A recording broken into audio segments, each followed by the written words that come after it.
Welcome. Today in front of me Honor 7X and I'll show you how to check the battery temperature with Ampere app on this device. So first you should go to the Play Store and here in the search pool type the Ampere. Now we have to get this application, so tap to install and wait a few seconds while application is installing on your device.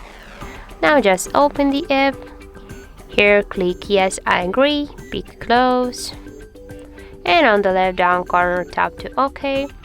And as can you see, right now we got the temperature of our battery, that's 34 degrees. And also got here more information about our battery health, level of the battery, the voltage, and also the model and Android version of our device, and more other information.